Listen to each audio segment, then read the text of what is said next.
Welcome to my YouTube channel Babul Talukdar. आज मैं गई आसो एटा डांगर आलू खेतिर मजत। तो आलू खेतित की दरकार और की नालागे तार कारणे ए टू जेड आपनालोকক देखाम और की बेमार की मेडिसिन मारे, विटामिन की मारे, ग्रोथर कारण की मारे तार विषय आज एटा लंग भिडिओ बनाई आसो। आपनालोके शेषলৈকে চাই থাকিব। तो आज मोर लगत आछे आलू खेतिर कारण आलू खेति करिছে 10 बिघा मान आलू खेति करिছে। तो मोर लगत आछे बिशु। तो बिशु 10 बिघा आलू खेति करिছে। तो आलू खेतिर जिमानটো अभिज्ञता तार आछे तो हेतु आमी आपनालोকৰ মাজত शेयर কৰিম। तो बिशुर खेतित की प्रब्लेम आছিলে और की प्रब्लेम आगলৈ আছে और এতিয়া की यूज কৰি আছে। तो बिशुर লগত आमी সকলো কথা পাতিম। তো আপোনালোকে ভিডিঅ'টো চাই থাকক।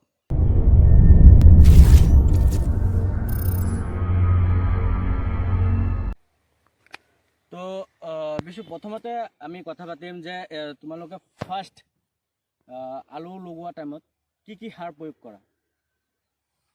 আমি প্ৰথমতে DAP তাৰপিছত ইউৰিয়া হয়, পটাছ কিমান পৰিমাণে বিঘা প্ৰতি তুমি DAP কিমান ইউজ কৰা? অকণ জোৰকৈ ক'বা যাতে মোৰ ছাবস্ক্ৰাইবাৰ শুনিব পাৰে। DAP কেজি 20 কেজি বিঘা প্ৰতি 20 কেজিকৈ মাৰা। সুপাৰ 20 কেজিয়ে মাৰোঁ। DAP 20 কেজি হ'লে সুপাৰো 20 কেজি মাৰোঁ। আৰু পটাছ আপোনাৰ ইউৰিয়া যদি 10 কেজি মাৰোঁ বিঘাত তেতিয়া পটাছটো আধাটো মাৰোঁ 10 কেজি মান। মানে ইউৰিয়া যদি তোমাৰ 10 কেজি দিয়া তেতিয়া তোমাৰ 5 কেজি মান পটাছ দিয়া। হয় হয়। আৰু তাৰ লগত কিবা সয়েল? হয়, সয়েল মানে মেইন খেতিৰ বস্তুটো হৈছে সয়েল। সয়েলটো মানে যিমান দামী সয়েল হয় খেতিটো সিমানেই মানে বস্তুটো গ্ৰোথ হয়। আমি জানো যে সয়েলটো দিলে গছৰ গ্ৰোথৰ কাৰণে আৰু গছৰ প্ৰডাকশ্যনৰ কাৰণে মাটিৰ যিটো গুণাগুণ শক্তিটো সেইটো হয়তো মানে বহুত বেছি ভাল কাম কৰে সয়েলে। কিন্তু DAP পটাছ এইটোতো লাগে, কিন্তু মেইন তোমাৰ হৈছে সয়েল। তো সয়েল বিঘা প্ৰতি কিমানকৈ ইউজ কৰে? সয়েল মানে এতিয়া সয়েল কেইবা প্ৰকাৰো আছে। এতিয়া কিছুমান আছে জানা তোমাৰ বিঘা প্ৰতি 2 কেজিকৈ ইউজ কৰা, কিছুমান 4 কেজিকৈ ইউজ কৰা। 4 কেজিকৈ আছে। কোনটো মাৰিছা তুমি? মই এতিয়া 2 কেজিকৈ কৰিছোঁ। 2 কেজিটো কৰিছা। সেইটো নাম কি আছিলে? খনক। মই দিছিলোঁ। তো মই দিছিলোঁ, খনক এজনক দিছিলোঁ আৰু কিছুমান খেতিত বুষ্টাৰো দিছিলোঁ। তো সি ইউজ কৰিছে। প্ৰথমতে মাটিত এইখিনিয়ে, তাৰপিছত আৰু কিবা দিছিলে মাটিত? হেৰি মাৰিছিলোঁ পোকৰ কাৰণে ফুৰাডন দিছিলে। তো তাৰপিছত তোমাৰ আলু লগোৱাৰ মানে কিমান দিন পিছত মাটি এনেকুৱা লাইন কৰা? মানে এইফালে আহা, খেতিৰ মাজত সোমাই যাওঁ। আহা খেতি মানে কি এইটো লাইনটো মানে কি আমি গছটো হোৱাৰ লগে লগে এতিয়া গছটো চাই পেলাই মাটিটো চপাই দিওঁ। এনে গছ তোমাৰ ধৰা কিমান দিনৰ ভিতৰত তোমাৰ ধৰা মানে এটা মানে ধৰা মাটি চপোৱাৰ এটা বয়স হয়, মানে কিমান দিন? 15-20 দিনত। 15-20 দিনত হৈ যায় মাটি চপাবলৈ। মাটি চপোৱাৰ টাইমত কিবা মাৰা জানো? নাই মাটি চপোৱাৰ আগত আমি ইণ্ডোফিল আৰু পটেটো মেগনেছিয়াম স্প্ৰে কৰি দিওঁ এবাৰ। হয়, বিপুলো মাৰা? হয়, বিপুল তোমাৰ কিমান পৰিমাণে মাৰা পাৰ টেংকিত? 16 লিটাৰ টেংকি যেনেকুৱা তুমি স্প্ৰে কৰা। বিপুল মাৰো 30 গ্ৰাম। 30 গ্ৰাম। আৰু তোমাৰ পটেটো 50 গ্ৰাম ফাৰ্ষ্ট ড'জ। হয়, 50 গ্ৰাম। তাৰপিছত তোমাৰ মেগনেছিয়াম এই পটেটো সমান 50 গ্ৰাম। আৰু এটা কি মাৰা বুলি ক'লা? বুষ্টাৰ কিমান দিয়া? বুষ্টাৰ মানে 4 টেংকি কৰোঁ। 4 টেংকি কৰা 200 গ্ৰামৰ টেমা 4 টেংকি মানে 50 গ্ৰামকৈ দিয়া। তো এইখিনি গোটেইখিনি দি তুমি ধুনীয়াকৈ স্প্ৰে কৰি দিয়া মানে গছকেইটাত। তাৰপিছত কিমান দিন পিছত মাটি চপোৱা মেডিচিন মৰা? মানে ধৰি দিয়া 10 দিনৰ পিছত তুমি গছটো হৈ যোৱাৰ লগে লগে মাটিটো চপাই দিয়া। তাৰপিছত তোমাৰ আমি কিছুমান খেতিত মানে আগলৈ আহা, আমি কিছুমান খেতিত আমি প্ৰব্লেম দেখোঁ। মানে তোমাৰ ধৰা এই হালধীয়া হৈ গৈছে খেতি হোৱাৰ পিছত, বা তোমাৰ পাতবিলাক লেৰেলি গৈছে, তাৰ কাৰণে তুমি কি ইউজ কৰা? তাৰ মানে সেইটো ভিটামিনৰ প্ৰব্লেম হয়। এইটো ভিটামিনৰ কাৰণে ধৰি দিয়ক আপোনাৰ এতিয়া বিপুলটো মাৰোঁ, আপোনাৰ মেগনেছিয়াম মাৰোঁ, পটেটো মাৰোঁ। পটেটোটো বাৰু সেইটোৰ হেৰিটো নহয়, গছৰ গ্ৰোথৰ কাৰণে গুটি গ্ৰোথৰ পটেটো। কিন্তু মেগনেছিয়ামটো এই যোনটো আপোনাৰ গছবিলাক হালধীয়া পৰি যায় সেইখিনি মেগনেছিয়াম আৰু বিপুল। তাৰ লগত তোমালোকে ইণ্ডোফিল M45 মেংগ'জিপ যিটো কেমিকেল থাকে সেইটো কিমান পৰিমাণে মাৰা? সেইটো 50 মাৰোঁ ফাৰ্ষ্টত 50 তাৰপিছত বাঢ়ি গৈ থাকে মানে নেক্সট টিপ মানে ধৰা এতিয়া তোমালোকে 4-5টাকৈ মানে 4-5 বাৰকৈ ইউজ কৰা। মানে প্ৰত্যেক টেংকিত মানে অলপ অলপ 20 গ্ৰাম 30 গ্ৰামকে বহাই বহাই বাঢ়ি গৈ থাকে। এতিয়া নিয়ৰ যিমানে বাঢ়িছে, এতিয়া ঘনাই দৰৱ মাৰিব লাগিব, নহ'লে এতিয়া বেমাৰ ধৰি দিয়ক ব্লাড লাগিবলৈ অলপ চান্স থাকে। নিয়ৰ যিমানে পৰে সিমানে বেমাৰৰ হেৰিটো ভয় হয় আৰু। তো এই তোমাৰ এই ইণ্ডোফিলৰ লগত কপাৰ মাৰা, হয়, ইণ্ডোফিল কপাৰ, তাৰপিছত তোমাৰ মেগনেছিয়ামৰ লগত অলপ দি দিয়া, তাৰপিছত তোমাৰ এইটো স্প্ৰে কৰা। তোমাৰ এনে মেইন গুটিৰ কাৰণে, বিশেষকৈ মেইন গুটি, এই গুটিৰ কাৰণে কি মাৰা? ইনজেকশ্যন মাৰা? হয়, মাৰো। এইটো কি নাম? এক্টিভ জি বুলি কয়, এটা হেৰি পায়। সেইটো ভিটামিন হয়, ভিটামিন। মানুহে এনে ভয় খায়, কিছুমান এতিয়া বেজি আছে, যাদু চাদু কিবা ওলাইছে, বা 2 দিনত আলুটো ডাঙৰ কৰি দিয়ে, হয় নে নহয়? সেইবিলাক মানি এনেই মানুহে বেছি খাই বৈ এনেই পেট বেমাৰ কৰে। আমাৰ সেইবিলাক নহয়, আমাৰ চব পৰিমাণক কমকৈ দিওঁ। আমাৰ ইয়াত এতিয়া গোবৰ দিয়া আছে বেছি, গোবৰৰ পৰিমাণটো তোমালোকে মানে বেছি দিয়ে, মানে ৰাসায়নিকতকৈ মানে অৰ্গেনিকৰ অলপ বেছি মানে প্ৰয়োগ কৰা। হেৰি সেইকাৰণে কিছুমান বেজি চেজি মাৰিব নালাগে। এতিয়া প্ৰডাকশ্যনৰ এক্টিভ জি যোনটো সেইটো ভিটামিন হয়। মানুহৰ এতিয়া আমিও যেনেকৈ দুৰ্বল হৈ গ'লে, বা এতিয়া মাইকী মানুহ এজন কেঁচুৱা হোৱাৰ পিছত কেনেকৈ দুৰ্বল হৈ যায়, আলুটো গুটি হোৱাৰ পিছত দুৰ্বল হৈ যায়। সেইটো কাৰণে আমি এক্টিভ জিটো মাৰিব লগা হয়। তেতিয়া মানে গছটো অলপ হেৰি থাকে, প্ৰডাকশ্যনটো সেইকাৰণে বাঢ়ি যায়। সেই প্ৰডাকশ্যনৰ কাৰণে আমি এই এক্টিভ জিটো মাৰোঁ। এনে তোমাৰ এইটো হৈছে তোমাৰ গৈ মানে প্ৰডাকশ্যন আলু গ্ৰ'থৰ কাৰণে এক্টিভ জি মাৰা। এক্টিভ জি মাৰিলেও মানে বাকীখিনি মাৰিবই লাগিব। বাকীখিনি মাৰিলে মানে গছটো যিটো মানে গছৰ যিমানটো মানে তাৰ গ্ৰ'থটো হৈ থাকে, গছটো যিমান টাইম জীয়াই থাকে, তাৰ ওপৰত নিৰ্ভৰ কৰে মানে আলু বস্তুটো। এতিয়া প্ৰত্যেকটো আলু গছত, একটা আলু গছত কিমানটাকে মানে আলু গ্ৰ'থ হয়, মানে গোটেইখিনি মেডিচিন মৰাৰ পিছত মাৰিলে কিমানটো, মানে কিমানকেইটা এটা আলু গছত কিমান হয়, নামাৰিলে এনে কিবা এটা অভিজ্ঞতা আছে তোমাৰ এইটো বিষয়ত? মই জানিব বিচাৰিম, মোৰ ছাবস্ক্ৰাইবাৰ মানে তোমাৰ সেই জানিব পাৰিব। চাইছোঁ, মেডিচিন নিদিয়াকৈও মই খেতি কৰিছোঁ, বা মেডিচিন নিদিয়াটোত কি হয়, কম হয়, খেতি নহয়। আজিকালি মেডিচিন ইউজ নকৰিলে কোনো খেতিয়ে নহয়, সেইকাৰণে মেডিচিন ইউজ কৰিবই লাগিব। এতিয়া মই বিঘাত 28 কুইণ্টেললৈকে পাইছোঁ। মই এনে গুটি কিমান লাগিছে সেইটো চোৱা নাই। 1 বিঘাত 28 কুইণ্টেল? হয়, 28 কুইণ্টেললৈকে মই পাইছোঁ। এইটো মেডিচিন মানে ইউজ কৰি? হয়, মেডিচিন ইউজ কৰি। এনে মেডিচিন ইউজ নকৰাকৈ কেতিয়াবা খেতি কৰি পাইছানে? পাইছোঁ।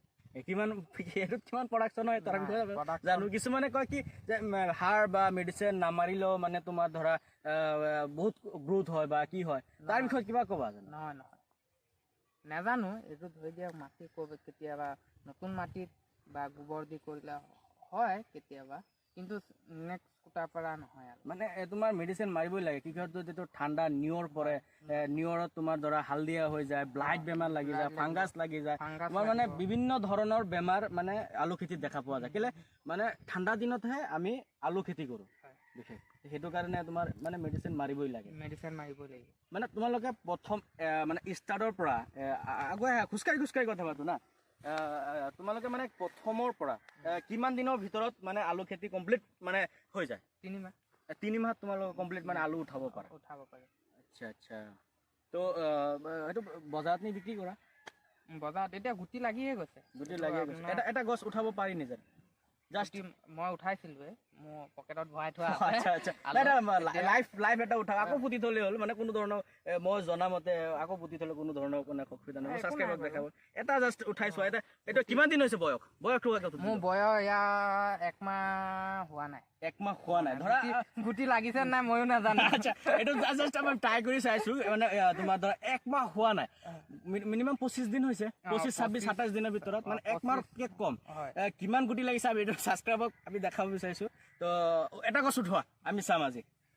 তো কম দিনত 1 মাহতে কেইটা গুটি লাগিছে? গুটি লাগিবলৈ আৰম্ভ কৰিছে। তো অকণ চপাই দিবা কেমেৰাটো।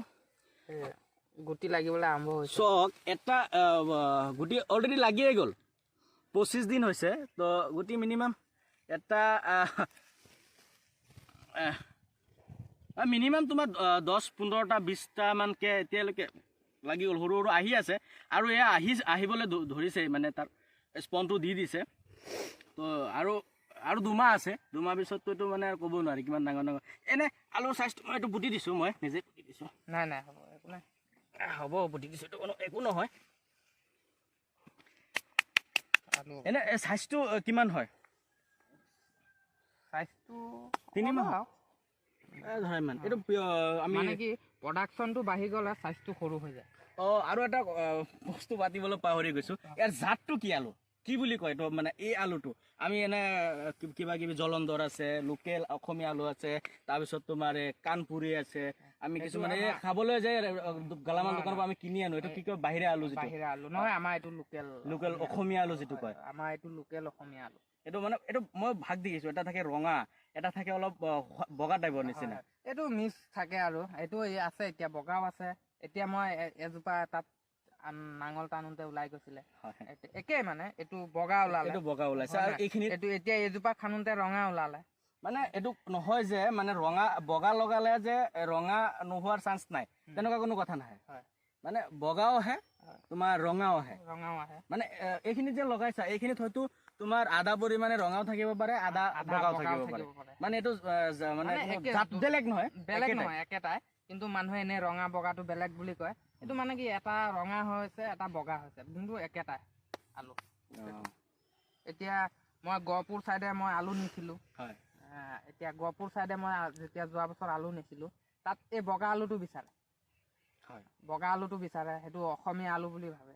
আৰু যোনটো ৰঙা আলুটো এইটো অসমীয়া আলু নহয় বুলি কয়। গম পাইছা নাই? খেতি একেটাই, একে জেগাতে হৈছে, এজোপা ৰঙা হৈছে এজোপা যেনিবা বগা হৈছে, কিন্তু তাত এতিয়া আমাৰ হাৰমতিত আকৌ ৰঙাটো বিচাৰে। হয়, গহপুৰত আকৌ বগাটো বিচাৰে। মানে মানুহ মানে বেলেগ বেলেগ, মানে বেলেগ বেলেগ জেগাত বেলেগ বেলেগ মানে ভাবে, মানে যে এইটো মানে বেলেগ আলু হয়। মানুহ এইটো ভুল ধাৰণা, মানে কি খেতিয়কৰ প্ৰব্লেম হৈ যায় সেইটো কাৰণে। খেতিয়কৰ কেলে প্ৰব্লেম হৈ যায়, এতিয়া বগাটো বেলেগ বুলি ভাবে, ৰঙাটো বেলেগ বুলি ভাবে। এতিয়া আমি খেতি কৰিছোঁ, একেলগে কৰিছোঁ, ৰঙাটো আৰু বগাটো একেই হয়, কিন্তু আলুটো কি হয়, ফাৰ্ষ্টত আমি যেতিয়া উঠোৱাৰ পিছত একেই থাকিব, এসপ্তাহ পাৰ হৈ যোৱাৰ লগত কালাৰটো মিলি যায়, একেই হৈ যায়গে মানে। তো সেইটোৱে মানে আচলতে খেতিয়কৰ মনত বেয়া লাগে যেতিয়া বজাৰত এই বস্তুটো উঠাই লৈ যায়, একে খেতিৰ লোকেল আলু অসমীয়া আলু কৰে, বগা ৰঙা ওলাই যায়, তাৰপিছত খেতিয়কে যেতিয়া বজাৰত নিয়ে কৈ দিয়ে ৰঙাটো অসমীয়া নহয়, এই বগাটো অসমীয়া, তেতিয়া মানে কি মানে অসমীয়া আলু বুলি কয়, তেতিয়া মানে খেতিয়কৰ বেয়া লাগে যে আৰে আমি অসমীয়া আলু কৰিছোঁ, তো দুইটা কালাৰ ওলাইছে, কিন্তু কাষ্টমাৰে কি কয় কিছুমানে বুজিবলৈ প্ৰব্লেম হয়। তো সেইটো কোনো প্ৰব্লেম নহয়, মই আজি আপোনালোকক মই জনাই দিছোঁ যে অসমীয়া আলু এটা জাতে আলুৰ জাত, সেইটো মানে বগা ৰঙা হোৱাটো মানে কোনো ধৰণৰ প্ৰব্লেম নহয়, সেইটো একেটাই আলু, ঠিক আছে। আৰু মানে এই এনে তোমাৰ 1 বিঘা ধৰা এৰিয়া এনে স্প্ৰে যিটো কৰা, ধৰা তোমাৰ মেডিচিন স্প্ৰে কৰা, কিমান পৰিমাণ তুমি স্প্ৰে কৰা, মানে কেই টেংকি লাগে 1 বিঘা এনে তোমাৰ আলু খেতি? 1 বিঘা আলু খেতিত 6 টেংকি লাগে। 6 টেংকি পৰা মানে পুৰা তিয়াব পাৰা? তিয়াব পাৰোঁ, গছজোপা অলপ তিয়াই দিলে ভাল হয় আৰু মেডিচিনটো অলপ। একবাৰ বাছুৰ একবাৰ খেতিটো বহুত ডাঙৰ, এইফালেও আছে আৰু সেইটো চাইডতো আছে।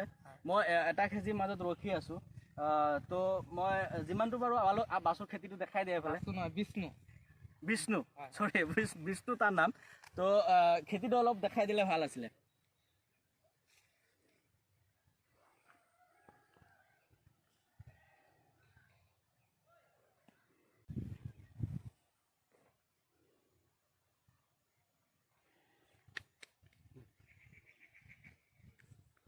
তো এইখিনি আছিলে আলু খেতিৰ যিটো মানে তোমাৰ প্ৰডাকশ্যনৰ ক্ষেত্ৰত হওক, স্প্ৰেয়াৰৰ ক্ষেত্ৰত হওক, মানে আলুৰ একে জাতেই দুইটা ডিফাৰেঞ্চ হয়, তাৰ বিষয়ত যিমানটো আপোনালোকক জনাব পাৰিছোঁ, যিমানটো জানে বা যিমানটো মই জানো, সেইটো আপোনালোকৰ মাজত আগুৱাই দিছোঁ।